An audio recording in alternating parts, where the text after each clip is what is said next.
SOS. Anyway, makikita niyo ba? Hindi available na to offline, so what I should do is, ano?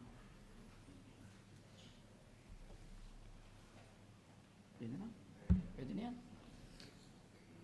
Okay, so para po sa mga bumati sa akin, maraming salamat dahil ngayong Friday, I will be turning 16. Next year, I will be turning 26. So, yun po ang aking edad. Okay. Now, okay, so let me, for a while, look at the time. Okay. So, yun nga, lumalapit na po ang aking birthday at alam ko, kayo din ay may birthday. Alam nyo ba na tuwing tayo ay nagkakaroon ng birthday, and I thank also the Lord for this day. Dahil tuwing tayo ay nagkakaroon ng birthday, we are actually a year closer, and a year closer, and a year closer to meeting our Lord. Hindi ba? Now, if you're not excited on meeting the Lord, and you have some other issues, fix it now. Para lahat tayo ay excited na makita at makasama ang Panginoon. Kaya nga po, ngayong araw na to, medyo okay, huwag niyo na tignan yun. Okay. So, now, the whole Bible, all of the 66 books of the Bible points out to one person, and all of the 66 books points out to two events. Okay? One person and two events. Who is this person? Jesus Christ. The whole 66 books points to a one person, Jesus Christ. From the Old Testament talks about the future Jesus Christ. The Synoptic Gospels talks about the present Jesus Christ. And after that, from Acts to Revelation, talks about the coming Jesus Christ. And it also points to two events, which I have already mentioned. The first event is when Jesus Christ comes at tayo ay patawarin sa ating mga kasalanan. At ang pangalawang event ay ang kanyang muling pagbabalik upang tayo ay makasama niya sa walang hanggan. Okay? One event, one person, and two events. What we will talk about today is the second event. Okay? So, timeline, when we say second event, ito na yung tapos na yung rapture, tapos na yung tribulation, yung mga saved naman, tapos na ang marriage supper of the Lamb, tapos na rin ang millennium, at ay yung new heaven at new earth, ay nandyan na at pababa na ang New Jerusalem. Last time, we talked about the introduction of the New Jerusalem, and now we will see more of the New Jerusalem. So I would like to ask everybody to please stand up and read with me. Please open your Bibles, Revelation 21, 20-27. I would like you to open it there and then maintain it, because we will be going from one verse to the other, but maintain yung pong sa ibang verses dito na, pero yung ito, i-maintain po ninyo to, so that what I would like to do is we would all look unto the Word of God and understand what it says. In our parlance, in our words, let us dissect the Word of God. So, I will read Revelation 21, 22, 27, and please, sundan nyo lang po sa inyong mga mata. And I saw no temple therein, for the Lord God Almighty and the Lamb are the temple of it. And the city had no need of the sun, neither of the moon, to shine in it, for the glory of God did lighten it. And the Lamb is the light thereof. And the nations of them which are saved shall walk in the light of it, and the kings of the earth do bring their glory and honor into it. And the gates of it shall not be shut at all by day. For there shall be no night there, and there shall bring the glory and honor of the nations into it, and there shall in no wise enter into it anything that defileth, neither whatsoever worketh abomination, or maketh a lie, for they which are written in the book of life. Let's pray. Almighty Father, we come to thee again in bended knees. We thank you, Lord, for you are holy. We thank you, Father, for you are the creator of heaven and earth. And we also thank you, Lord, for you are the author and the finisher of everything, Lord. And Father, as we look at the finishing time of this mortal life, we pray, Lord, that thou would lead us and guide us and make us excited on the things to come. Panginoon, kapag alam po namin ang aming pupuntahan, kami po ay excited, kami ay maghahanda upang, Panginoon, pag dumating kami dito, ay makakamit namin, Panginoon, ang mga napag-aralan namin. At Lord, I pray that kung meron pa po ditong sa amin na hindi pa nakakasigurado na pupunta sa heaven, Panginoon, kausapin mo siya ngayon, na ang pagpunta sa langit ay hindi dahil sa trabaho, hindi dahil sa works, hindi dahil kami ay mabait, kundi dahil kami ay gumagawa ng tama, kundi, Panginoon, sa inyong anak lamang na si Jesus Christ, na pinadala dito upang mamatay at magpatawad ng aming kasalanan. Almighty Father, we pray that thou would fill this room with thy Holy Spirit. Move mightily into our hearts that we may be filled, that thy word will get into our hearts and we will live by it, Lord. And Father, we ask all of this in Jesus Christ's name. Amen. Now, for those who are taking notes, the preaching today will be in 4 divided parts. Yung pong una, the temple. The second is the light. The third, the inhabitants. And then the last, the book. The temple, the light, the inhabitants, the book. Now let's first go to the temple. According to verse 22, and I saw no temple. I saw no temple therein. Parang parang yung sinabing nakikita ba ang wala? Ano nakita mo? Wala. Di ba? Pero ito, iba. I saw no temple therein, for the Lord God Almighty and the Lamb are the temple of it. So, walang temple. Now, noon pong panahon, sa Genesis, if we would remember when Adam and Eve committed sin, nung nagkasala sila, kinailangan ng Panginoon na kumuha ng balat ng hayop upang pagtakpan ng kanilang kasalanan. Siyempre, nung kumuha ang Panginoon ng balat ng hayop, kailangan dumanak ang dugo. At dahil kailangan dumanak ang dugo para mapagtakpan ang kasalanan ng tao, mula noon, yun na ang sinunod ng Panginoon ng pagpapatawad ng kasalanan. Kailangan mo nang may dumanak na dugo para mapatawad ang kasalanan. From then on, blood is shed in the altar for the forgiveness of sins. Now, if we will go to Exodus 25:8. Okay? Ang pinag-uusapan natin dito, New Jerusalem, pinag-uusapan natin dito, the temple. Sa Exodus, the Lord ordered Moses to build a sanctuary. Inutusan niya, gawa ka ng isang sanctuary. Sabi sa Exodus 25:8, sabi, and let them make me a sanctuary. What purpose? That I might dwell therein. So, naglayo ang tao at ng Diyos, pero ang Diyos din ang gumawa ng paraan upang sila ay magkakausap sa pamamagitan ng sanctuary. Now, what is the purpose of this sanctuary? 25, verse 22.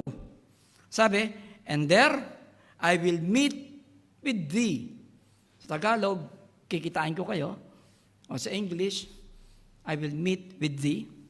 And I will commune with thee. Sa Tagalog, doon ko kayo kakausapin.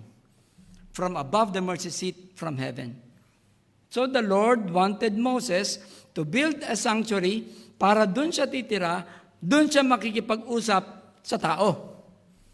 Now, by history,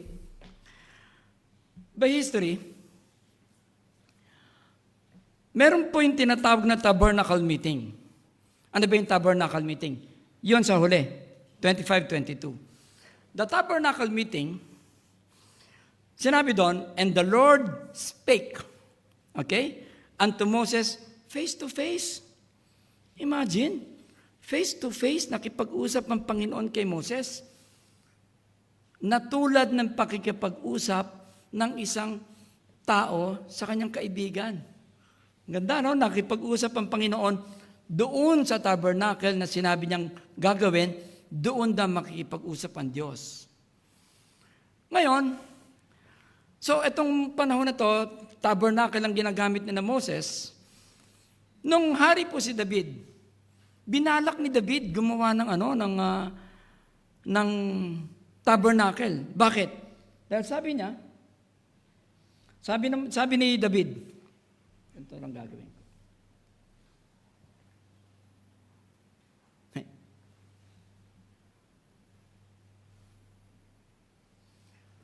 Binalak ni David gumawa ng tabernacle. Ang sabi ni David, ang ganda-ganda ng bahay ko.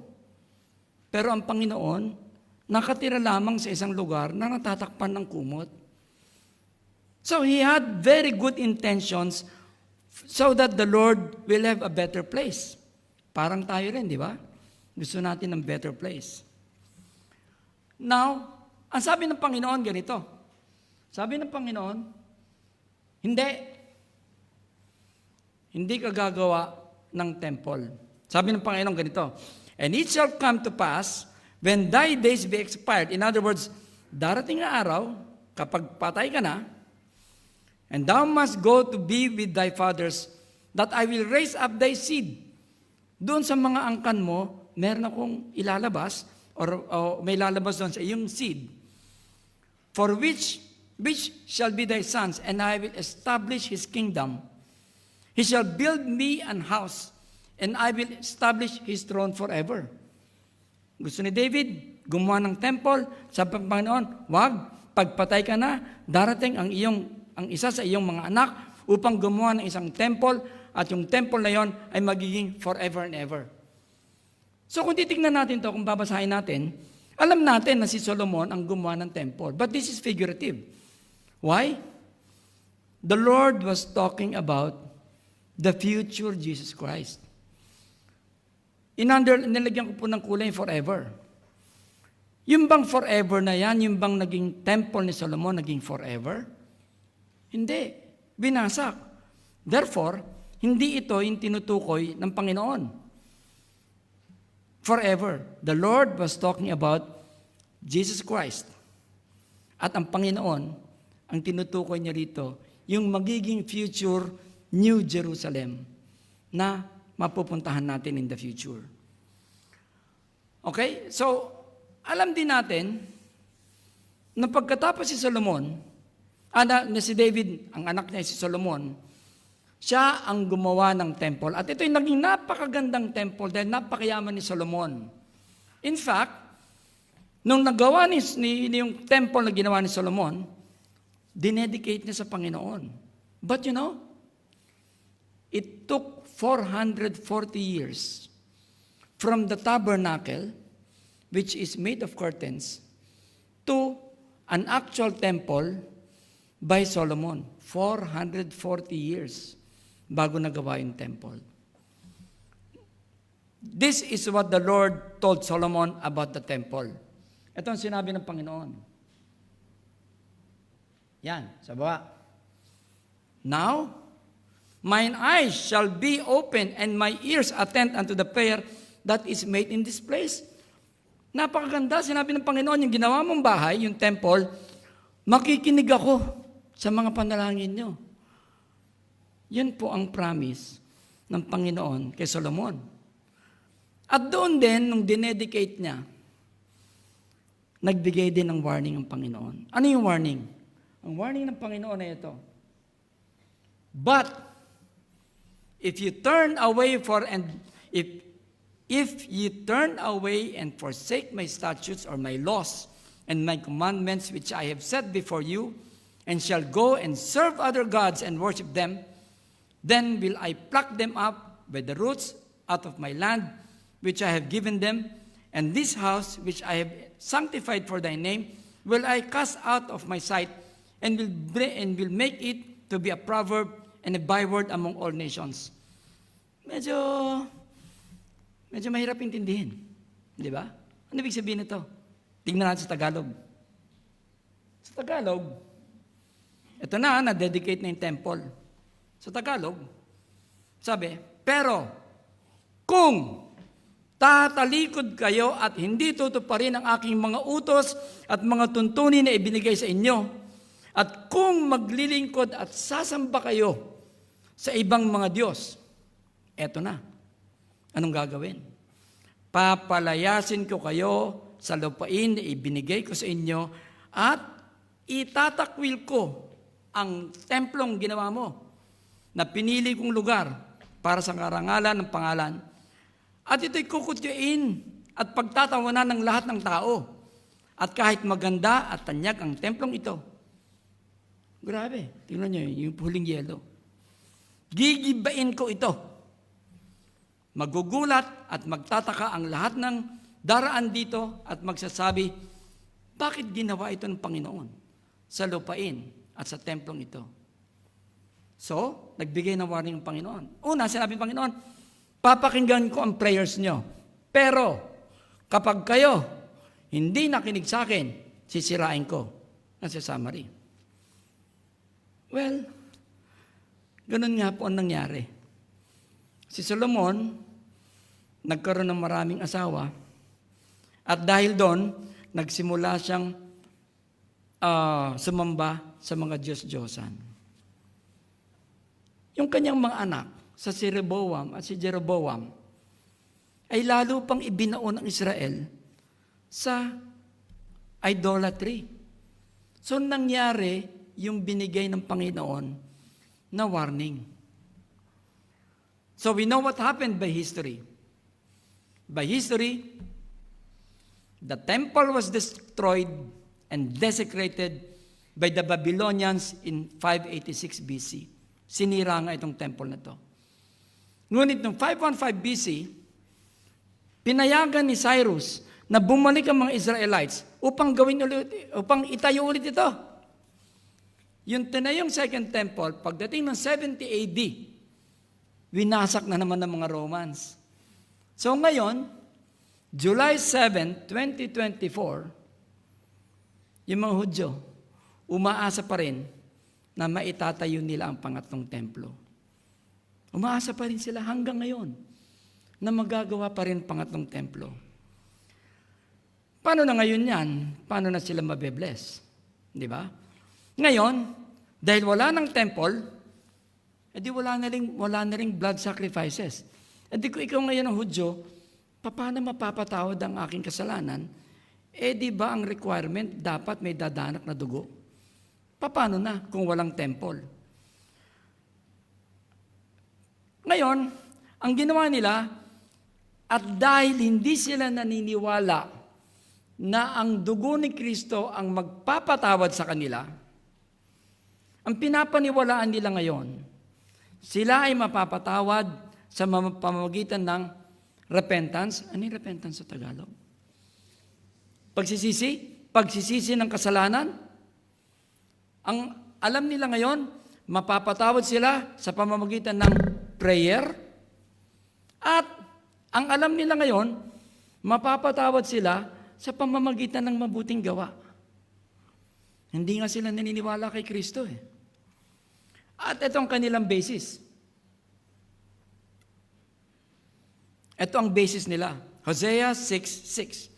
For I desired mercy and not sacrifice, and the knowledge of God more than burnt offerings. So gumawa na sila ng palusot. Pwede naman pala eh. Hindi ko na kailangang pakinggan si Jesus Christ kasi pwede naman akong mapatawad ng kasalanan ko. Alam niyo po, noong 1984, naging member ako ng Gospel Light Baptist Church. Doon pa yon sa FWCO building sa likod ng City Hall. Noong pang panahon na yon, we had an intense desire to build a church, a physical church. Ito na nga yun. Talagang lahat po ng aming ako dati nakaupo lang naman dyan. Kaya nakita ko yung mga deacons dati, they were all leading us into prayer. Pastor Paz was there. Talagang lahat kami, pinapanalangin namin na magkakaroon kami ng sariling building. Nagpunta po yung mga deacons sa iba-ibang lugar para maghanap ng lote. We were praying hard and really wanted a physical building. 1984 yon. Ito na nga. Ganon din ang mga Hudyo ngayon. They desire that the third temple be built. Tayo nga, di ba? Gustong-gusto natin magkaroon ng physical building. Ganon din yung mga Hudyo ngayon. They desire that the third temple be built. Now, and the purpose and significance, of course, is for the offering, di ba? Kasi sinabi ng Panginoon sa Old Testament, yung temple na gagawin mo, doon ako makipag-usap sa'yo. So kailangan nila ng building ngayon. Kailangan nila ng temple dahil para sa kanila, doon sila kakausapin ng Panginoon. Hindi nga sila naniniwala sa Biblia. So therefore, it is very important for them. Such that, alam niyo kung bakit? 73.6% of the people in Israel are Jews or Hudyo. 1.9 are Jewish Christians. According to the Jewish Voice, it is a website in the internet. Since 1987, the temple movement, meron silang ginawang temple movement, began preparations for the rebuilding of the third temple. Yun ang gusto nila . So, nagsimula na. 1987 pa lang, gawin na natin third temple. For the Jews, the third temple is a requirement for blessing. Why did I say that? Dahil itong kanilang pinapaniwalaan. Amos 9:11-14-15. In that day, sabi, sa future, sabi sa kanila, I will raise up the tabernacle of David that is fallen, and close up the breaches thereof, and I will raise up his ruins, and I will build it as in the days of old. Tulad ng dati, gagawin ko ulit, sabi ng Panginoon. I will bring again the captivity of my people of Israel, and they shall build the waste cities and inhabit them. Oh, eto na, requirement. Kung ikaw, Hudyo, ayaw mo ba to? Plant vineyards, magtatanim, and drink the wine thereof. Kung ikaw ang Hudyo, gusto mo bang they will make gardens and make fruit of them?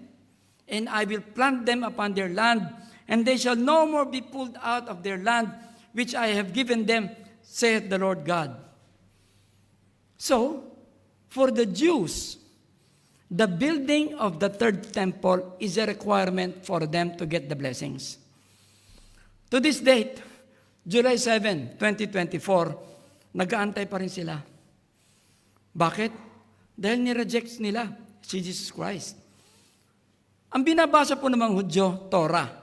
Pag sinabi mong Torah, yun po yung ating Bible, pero tinanggal mo yung New Testament, ang tawag doon Torah. Yun lang ang binabasa nila. Hindi nila binabasa yung New Testament. Dahil sa New Testament, nandun si Jesus Christ, at hindi sila naniniwala kay Jesus Christ. Kung babasahin lang sana nila ang John chapter 2, na ito sinasabi, hindi nga nila binabasa yung New Testament . Sabi dito sa John chapter 2, Then answered the Jews and said unto him, What sign showest thou unto us, seeing thou doest these things? Jesus said unto them, sabi ng Panginoon, Destroy this temple, and in 3 days I will raise it up. Tulad sila. 440 years bago magawa yung temple. Sisirain mo in 3 days, gagawin ulit. 46 years was this temple in building, and thou wilt rear it up in 3 days. But he spake of the temple of his body. Hindi kasi nila binabasa eh. Kaya hindi nila alam nang sinasabi ni Jesus Christ, yung temple ng kanyang katawan. They did and still do not understand that Jesus Christ is the center of worship. We might have somebody here today. You might be a visitor, nakumbida ka namin, o maaring sa mga regular na umattend dito. Kung namatay ka ngayon, hindi mo pa alam, hindi ka pa sigurado kung pupunta ka sa langit o sa impyerno. At hanggang ngayon, ang pinapaniwalaan mo pa rin ay dahil member ka sa isang church at dahil member ka doon, pupunta ka na sa langit. Maaring yun pa rin pinapaniwalaan mo. Katulad ng mga Hudyo, na ang paniniwala pa rin ay ang paggawa ng mabuti upang makapunta sa langit. Mga kaibigan, ang sinasabi po sa Biblia, si Jesus Christ ang tagapagligtas. Kung hindi siya tagapagligtas, bakit pa siya nagpunta dito? Just like the Jews, tulad po ng mga Hudyo, ang tingin nila, kakausapin lang sila ng Panginoon through the third temple. Ngunit, ang Jesus Christ, through the Holy Spirit, yung temple niya nasa atin na. Therefore, dapat mong malaman ngayong araw na to, kung ikaw ay mamamatay, kung saan ka patungo. There is no physical temple, but we have the physical and symbolic temple. What made I say, ano ang proof ko na sinabi ko to? Ito ang aking proof. Ito ang proof sa Bible. Sa Hebrews 9:11, but Christ, being come on high priest of good things to come, by a greater and more perfect tabernacle. Mas maganda na temple. Oops, ito na. Not made with hands. Di ba yung temple na gagawin nila, it will be made with hands? Not made with hands. That is to say, not of this building. Now, according to what we read, Revelation 21:22, this is both physical and symbolic. Physical meaning, magkakaroon talaga ng third temple. Pero symbolic din. We will see Jesus Christ, we will see God, because it says, binasa natin kanina, the Lord God Almighty and the Lamb. These are the two divine persons. Yan o. The God Almighty and the Lamb. Sila ang magiging temple doon sa New Jerusalem. In the New Jerusalem, there is no more sacrifice. Because Jesus Christ has already sacrificed. Or in other words, sa New Jerusalem, wala nang bloody sacrifice dahil ginawa na ni Jesus yun. All sins are already forgiven. Every square centimeter will be a place of prayer and worship. We all dedicate everything to the Lord and to the Lamb, dalawa. And we will all be filled with God's Word. Because Jesus Christ and His bride, that is the church, will coexist. Now, let's go to the second part. The light. The light. Okay. Sabi sa verse 23, sabi ko, dito lang tayo, no? Sabi sa verse 23, Revelation 21:23, and the city had no need of the sun, neither of the moon, to shine in it, for the glory of God did lighten it, and the Lamb is the light thereof. You know the sun? S-U-N, yung araw. Ang description nito, it is a massive ball of fire of which nuclear fusion produces massive energy. Ganda, no? Paano ko tatagalugin yon? Napakalaking araw. Okay? Dahil po sa nuclear fusion, o pagsasama-sama ng mga atoms, nagbibigay ito ng liwanag. It is the major source of light on earth. And that is the reason why life is sustainable. Sinabi naman kanina, the moon. The moon, hindi po ito source of light. Tumatama lamang ang liwanag ng araw sa buwan at tumatalbog naman ang ilaw papunta sa earth, kaya nakikita natin ang moon. It is not the main source of light. It is only a reflection of light. It produces light, but it is not the source of light. Okay. So as we therefore know, the sun is the source of light. The moon just bounces the light that comes from the sun. Therefore, if there is no sun, will there be light of the moon? Yes or no? No. No light, no source of light, no light coming from the moon. Very good conclusion. Logic.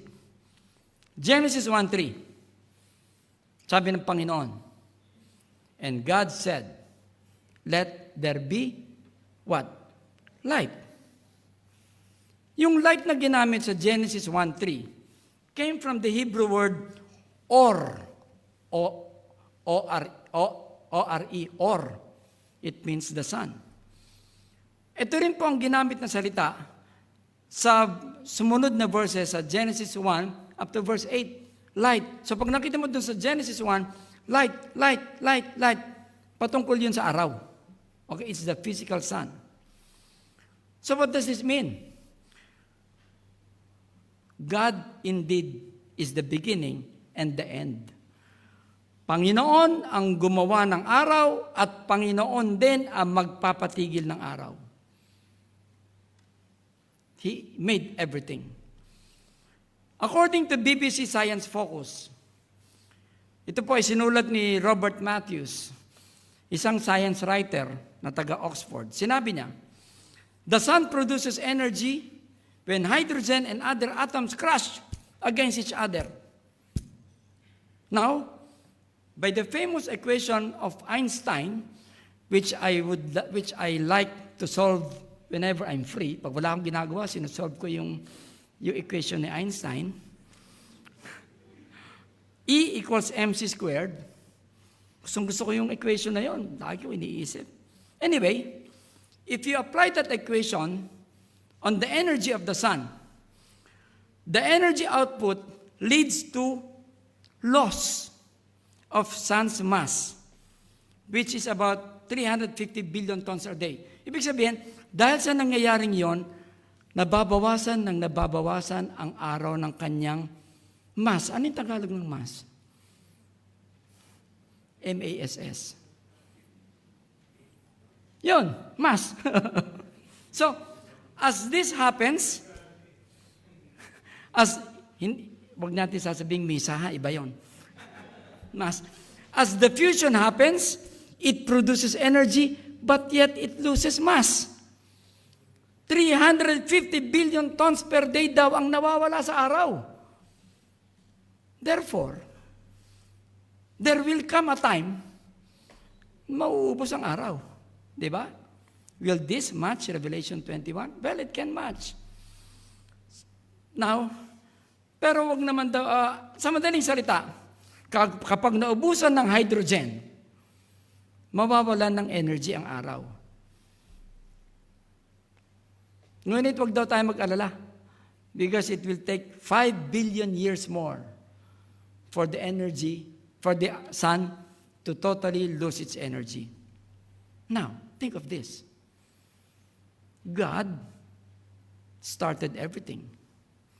He can make things slower and He can make things faster. Diyos din naman ang gumawa ng hydrogen, di ba? Isang salita ng Diyos, nagawa ang araw. At isang salita din ng Diyos, titigil ang araw. Sa Joshua 12:13, naalala natin yung kwento. Anong ginawa niya sa araw? Pinatigil niya. Pinatigil niya ang araw. Therefore, ang Diyos, kaya niyang pabilisin at pabagalin ang pagkasira ng araw. Ang puntos po dito, hindi kailangan ng araw sa Revelation 21:23. So wag na natin isipin na hindi pwedeng magkaroon ng buhay. Kasi nga, it will be God and the temple who will give the light. Now, going back to this word light, sabi po sa John,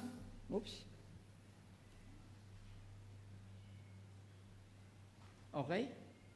Ayaw na? Pasensya na kayo, ha? Di bale? Now, sabi sa John 1:4, galing ko na to. Sabi sa John 1:4, in Him, who is this? Jesus Christ. In Him was life, and the light, and in Him was life, and the life was the light of men. So David din sa John 1:7, the same came for a witness, to bear witness of the light, that all men through Him might believe. So meron na pang isa pang light, pero si John the Baptist yun. Ang light dito na ginamit ay nanggaling sa Greek word phos. Sabi sa John 8:12, sabi, then spake Jesus unto them, saying, I am the light of the world. He that followeth me shall not walk in darkness, but shall have light of life. So therefore, light naman daw si Jesus Christ. Kapag kinonekta natin yung John 1:4, John 1:7, at John 8:12, ang ibig sabihin, si Jesus Christ ang gabay ng tao. Siya ang light ng tao. Okay? Doon po sa Matthew 5, doon sa Sermon on the Mount, He was preaching to His followers, si Jesus Christ.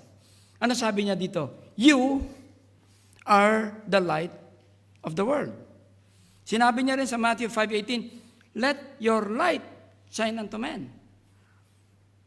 Alam niyo po, ganito yun eh. The good works, the life of a believer is a reflective light. From the source of light, which is Jesus Christ, Christians, Jesus Christ is the source of light. He is the sun. Christians are just like the moon. We do not produce the light, but we only bounce the light coming from Jesus Christ. Christians are not the natural light. It is Jesus Christ. Christians are like the moon. Reflect the light of the natural light, although it is still artificial light. Tanong ko ngayon ganito, ikaw ba nagsisilbing liwanag sa iyong paligid? Ikaw ba ay nagsisilbing liwanag sa iyong trabaho? Ikaw ba ay nagsisilbing liwanag sa iyong eskwela? Ikaw ba ay nagsisilbing liwanag sa iyong mga kapitbahay, sa iyong mga relatives, sa iyong pamilya? Nagsisilbi ka bang liwanag? Nakikita ba ang liwanag ng Panginoong Diyos sa iyo, sa buhay mo? Maaring nandito ka ngayon o nakikinig ka ngayon. Hindi nakikita sa buhay mo ang liwanag na galing kay Kristo. Hindi nga nila alam na Kristiyano ka eh. Oo, sabihin mo sa opisina, ako pinakamabait. Yan ang sabi ng mga tao sa paligid mo. Pero alam ba nila na kaya ka mabait dahil Kristiyano ka? Alam ba nila na kaya ka mabait dahil si Kristo ang ipinapakita mo sa kanila? Naikwento mo na sa kanila lahat. Lahat ng mga magagandang pinuntahan mo, lahat ng magagandang karanasan mo, lahat ng mga napanood mo sa Netflix, naikwento mo na lahat sa mga kaibigan mo. Naikwento mo na ba sa kanila kung paano ka naligtas? Naikwento mo na ba sa kanila kung paano inako ni Kristo ang iyong kasalanan? Naikwento mo na ba sa kanila kung paano siya nabuhay na muli, pinatawad ang iyong kasalanan? Alam mo, minsan, kapag kinikwento mo lang yon kung paano ka naligtas, hindi mo na sila kailangan tanungin eh. Sila mismo mag-iisip, nagawa ko na ba yan? Nakwento mo na ba? Are you the moon that is reflecting the source of light, which is Jesus Christ? Kaibigan, kung hindi ka pa sigurado kung pupunta ka sa langit o sa impyerno, may mga kakilala ka. Sinasabi nila, Kristiyano sila. May mga ganyan. Pero hindi mo naman nakikita sa buhay nila ang pagiging Kristiyano. Hindi nila pinapakita ang liwanag ni Kristo sa kanilang buhay. Minsan nga, di ba, may mga Kristiyano pa na mas masahol pa sa mga hindi Kristiyano. Eh kung ganon, isip mo, yung mga Kristiyanong yon, mas masahol pa. Bakit pa ako magiging Kristiyano? Di ba? Maaaring yun ang inisip mo na. Dahil may mga kakilala ka na sinasabi nilang Kristiyano sila, pero hindi nakikita ang Kristo kanila. Huwag kang tumingin sa tao. Kahit gaano pa kabanal ang buhay nila, huwag ka tumingin sa tao. Kay Jesus Christ lang. Ang pinanggagalingan ng liwanag, reflection lang ang mga Kristiyano. Ipagkatiwala mo ang kaluluwa mo kay Jesus Christ. Magsisi ng kasalanan, tanggapin si Jesus Christ na iyong tagapagligtas. Kapag tinanggap mo, pag ginawa mo to, nagsisi ka ng kasalanan, tinanggap mo si Jesus Christ, sigurado ka na makakapasok sa New Jerusalem. In the New Jerusalem, the sun and the moon no longer needed because according to verse 23, for the glory of God did lighten it and the lamp is the light thereof. Nung pang binasa ko to, sabi ko, meron pang dalawang sources of light. The lamp of God, the glory of God, tsaka the lamp. Parang may dalawang sources of light sabi ko. The sun and the moon no longer be needed because according to verse 23, the glory of God did lighten it, and the lamp is the light thereof. Dalawa ba? So that's a question that we can take a look at. Pero alam niyo ba, napakaganda ng Bible Itong statement na to, pinagsama ang Old Testament at saka New Testament. Paano? Sa Old Testament, sa Exodus 24:15-16, and Moses went up into the mount, and a cloud covered the mount, and the glory of the Lord abode upon Mount Sinai, and the cloud covered 6 days, and the 7th day he called unto Moses out of the midst of the cloud. Ang tawag po dito, Shekinah glory. Ang Shekinah glory ay nung ang Panginoong Diyos ay bumaba mismo at nakipag-usap sa tao kay Moses, Shekinah glory yon. That is the glory of God. Hindi po ito nababasa sa Bible, yung salitang Shekinah glory, pero ito po ay isang accepted term na ginawa ng mga Jewish rabbi na i-describe yung pakikipag-usap ng Diyos sa tao, Shekinah glory. Okay? It is the visible manifestation of God's presence dwelling with people. Okay? So ito yung the glory of God. Pero sinabi naman, the lamp of God did lighten it. Colossians 2:9. Sabi doon, for in Him, that is Jesus Christ, dwelleth all the fullness of the Godhead bodily. So therefore, nagsama ang Old Testament at ang New Testament at ang sinasabi, yon ang nagbibigay ng liwanag sa New Jerusalem. The Shekinah glory of God in the Old Testament is the Jesus Christ, the Lamb of the New Testament. Literally, the sun and the moon will not be needed anymore. Why? Because the glory of God and the lamp will lighten it. Ngayon po, yung mga buhay natin, dapat, we should be reflecting the light of Jesus Christ. Tayo, individually, we should exude and reflect the glory of Jesus Christ. Now, in the future, it will be Jesus Christ Himself ang magtuturo sa atin. Ako po naniniwala, dahil sinabi sa Revelation 21 na there will be no more sun and there will be no more moon. Kung tayo moon, ibig sabihin, I think, sa New Jerusalem, hindi na kailangan ng pastors. Hindi na kailangan ng preachers. Hindi na kailangan ng mga Sunday school teachers. Because, itong mga taong to, reflected light lamang. Sa New Jerusalem, I believe it will be Jesus Christ who will give us direct supervision. Hindi na yung pastor, hindi na yung preacher, hindi na yung mga deacons. Jesus Christ mismo ang magbibigay ng direksyon sa bawat isa sa atin. Today, July 7, 2024, there is still need for the moon. Ngayon, kailangan pa rin ng buwan. Now, we all have free will. Pwede tayong mamili kung anong gusto natin gawin. We can choose to remain in darkness at hindi makilala na Kristiyano. Or you can choose to share the gospel through the evangelism ministries or into your own private initiative. We can choose to live Christ and reflect His glory. Ang ano po kasi, tayo mga Kristiyano, meron po sa atin mga full moon. Kitang-kita ang glory ng Panginoon sa mga buhay natin. Meron din mga sa atin, 2/3 moon lang. Hindi lahat. May dark side. Meron din sa atin, mga 1/3 moon lang. Mas madami yung dark side kaysa yung glory ng Panginoon. At ang malungkot, pag ikaw ay new moon, hindi ka na makita, hindi na malaman na ikaw ay Kristiyano. By the power of the Holy Spirit, we can choose to be the full moon in this sin-laden world. Is the glory of Jesus Christ seen in your life? This is a daily question. Is the glory of Jesus Christ seen in your lives? Now, Revelation 21, verses 23 and 25, related. Tapos tingnan natin Revelation 21, verse 25, and the gates of it, in the gates ng New Jerusalem, it shall not be shut at all by day, for there shall be no night there. Nung ako po ay nasa Israel, kaso bigla akong gumising, wala pala ako doon.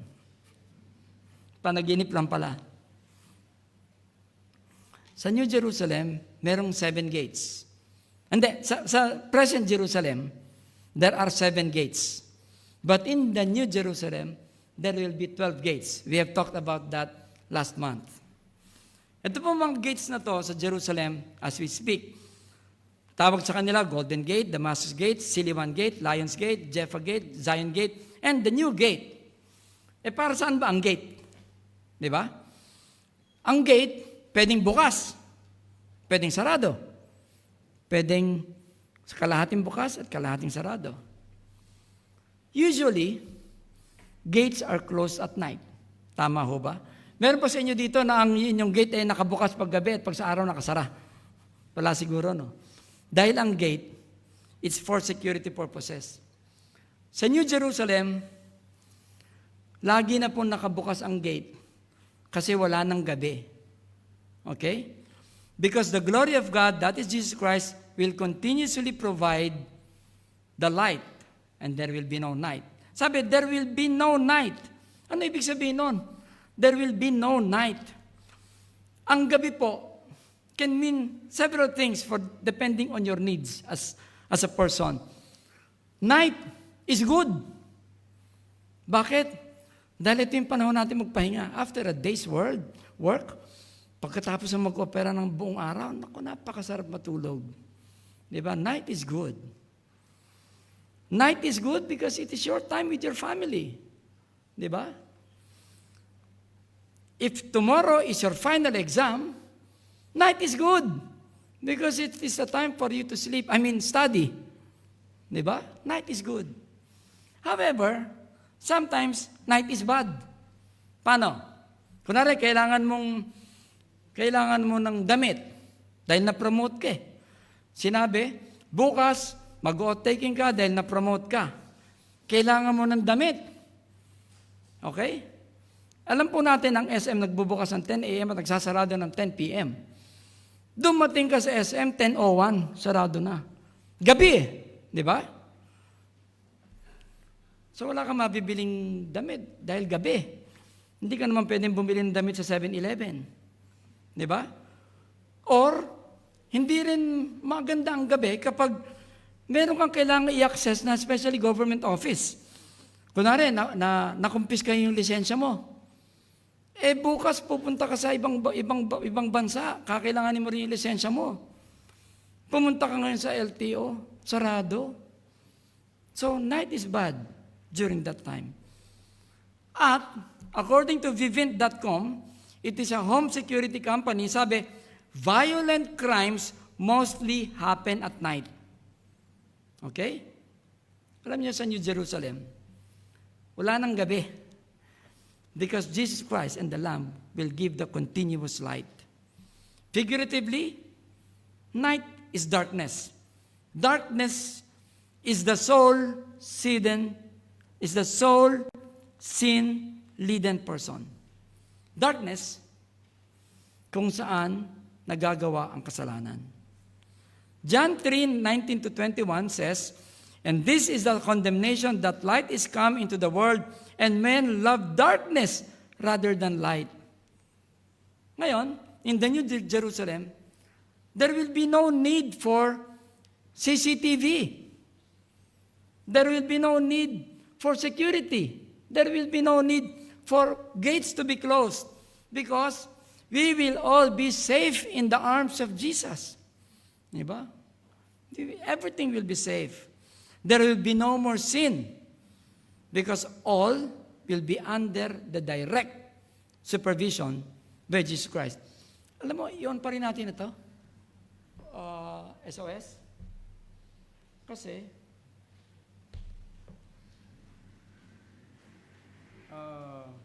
anak yan,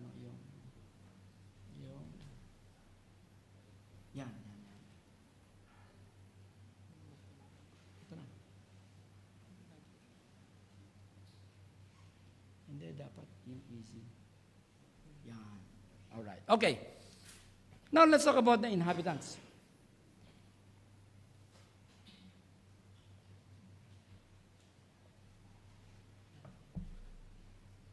Yan. Galing.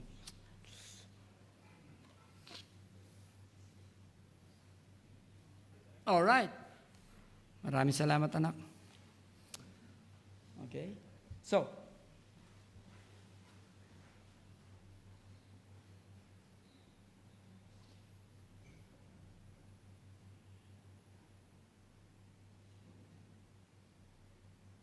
ayan.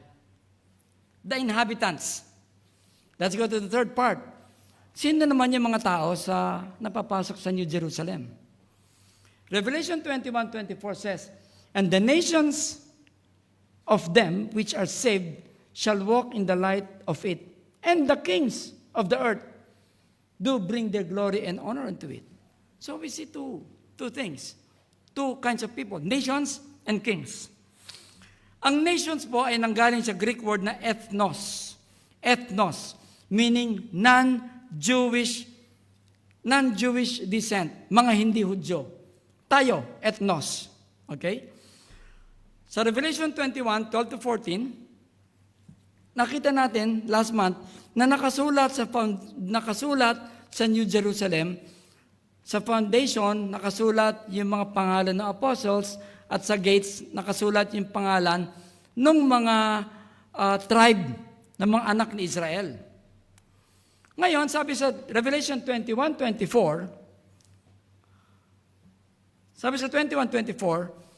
ethnos, non-Jewish nations. You know, people from all walks of life, believers and followers of Jesus Christ, meron pong dalawang klaseng pananampalataya. Sino tong ethnos na to? These are the non-Jewish people. Now, the one on the left, people from all walks of life, believers, followers of Jesus Christ, meron dalawang klaseng pananampalataya. Yung una, "My sheep hear my voice and know them, and they follow me, and I give them eternal life, and they shall never perish, neither shall any man pluck them out of my hand." Sino yung mga yan? Sino yan? Sino yung my sheep na sinasabi ni Jesus Christ? Yan yung mga Hudyo. Okay? Pero yung isa, "And the other sheep I have." And the other sheep I have. Sino yon? Yan yung nations. Yan yung non-Jewish. Yan yung tayo. The other sheep, which are not of this fold, them also I must bring, and they shall hear my voice, and there shall be one fold and one shepherd. These are the ethnos, yung pangalawa. Tayo yun. Unless you're sitting here and you're a Jew, you are my sheep. But just like me, I am an ethnos. I am the other nations. Ganda, ang ganda pag-aralan ng Bible. What will this ethnos do? Sinabi, walk in the light of the glory of God. Sabi, and the ethnos shall walk in the light of the glory of God. Ano ba ang walk? Walk came from a Greek word peripateo. Peripateo, walk. Meaning, be occupied with. Meaning, yun lang ang ginagawa nila. Okay? Jesus Christ and non-Jewish followers, the ethnos, will be occupied and live with the glory of God. Yun lang. Walking, living by the glory of God. Now, sinabi naman dyan, and the kings of the earth. Who are these kings? Kings came from the Greek word basileus. It means powerful nations. Hindi lang sinabing nations, kings. Powerful nations. Basileus nations. I believe that these powerful nations will bring their glory to honor God. The very best of that nation will be brought to the New Jerusalem. We can imagine that Japan or Germany will bring their technology to the New Jerusalem. Hindi na made in Japan, made in Germany. Nakalagay na made by Jesus Christ. Why? Ibibigay nila the basileus, the powerful nations will bring their glory to the New Jerusalem. Maaring ang Italy, ang dadali niya sa New Jerusalem, saan ba kilala ang Italy? Spaghetti. Food. Maaring yung specialty ng Italy, which is food, they will bring to the New Jerusalem. Pero sana ang dalhin, yung spaghetti ng Jollibee, yung matamis. Kasi iba yung spaghetti na Italy. Maaring yung Switzerland, what will Switzerland bring to New Jerusalem? Powerful nations. What? Chocolates. Diba? Everything will be for the enjoyment of the nations, the Gentiles, and the Jews alike who will be entering the glory of God. Ano naman ang dadali ng Philippines? Chicken? Okay. Sabi ko, balot. Now, seriously speaking, Basileus will be the powerful nations. Siguro, yung kanilang mga lakas and everything will be brought to the New Jerusalem. Technology, everything will be brought to the New Jerusalem. In this material world, we are living in a material world. Pag sinabi mong glory, it equates with finances. Kung mayaman, glory yon. I think the material things, which were all gathered here, na hindi ginamit sa kasamaan, hindi kasama yung mga weapons of destruction, will be brought into the feet of Jesus Christ and will be used for the glory of God. Yun ang tingin ko. Kasi kings powerful nations. Now let's go to the last part, the book. Sinabi kanina, di ba? The book. Revelation 21:27. Sabi dito, and there shall in no wise negative enter anything that defileth, neither whatsoever worketh abomination, or maketh life, but they which are written in the book of life. Sa Tagalog, yun lamang nakasulat sa libro ng buhay ang maaring pumasok sa New Jerusalem. Napag-usapan na po natin sa Revelation 21:8 extensively those who are not qualified to enter the New Jerusalem. We have talked about this, the fearful, the coward, the abominable. Nandun na yan sa 21:8. Now let's talk about the Lamb's Book of Life. I think there will be at least 3 books that will be opened during this time. At least 3. Why? Revelation 20:12. Ito, bago mag-21 And I saw the dead, small and great, stand before God, and the books were opened. Yung ginamit kanina, the book of the Lamb. Therefore, isa lang yon. in the book of the Lamb of God, the book of the Lamb of life. Pero ito ngayon, and the books were opened. And another book was opened, which is the book of life. So magkakaiba yon. The book of life, tapos books. Pag sinabing books, more than one. Now, the dead, the unsaved, will be judged by the books. Plural. Judged by the books. Revelation 20:13 says, they were judged according to their works. Then, thrown into the lake of fire. Sinabi dito, another book, singular, the book of life. Revelation 20:15 says, and whosoever was not found written in the book of life was cast into the lake of fire. So there are three books. The book of the Lamb, the book of life, and books. I believe that there will be one book. I believe that one book will be called Book of Offenders. And another book will be Book of Offenses. I am not sure. Pero sa tingin ko ganon. Ito po ang aking interpretation dito, no? Yan. Revelation 20:13, they were judged according to their works. 20:15, not found in the book of life. Therefore, this is how I look at it. All of us, lahat tayo, will fall in a single file, line. Okay? Una, titignan, is your name written in the book of life? Is your name written in the book of life? Pag nakita yung pangalan mo ron, okay, you enter the New Jerusalem. Welcome. Enter into the joy of the Lord. Kapag yung pangalan mo, hindi nakasulat sa book of life, susunod na po nalilinyahan mo, book of offenders. Makikita sa book of offenders. Hindi po ito theology. This is just my interpretation. Sa book of offenders, siyempre wala ka sa book of life. Makikita ngayon yung pangalan mo sa book of offenders. Okay? Juan de la Cruz, nakasulat sa book of offenders. At nakasulat doon, offenses, murder, lying, etc., etc., etc. Pagkatapos noon, since nakasama ka sa book of liars at book of murderers, lilinya ka naman sa book of liars.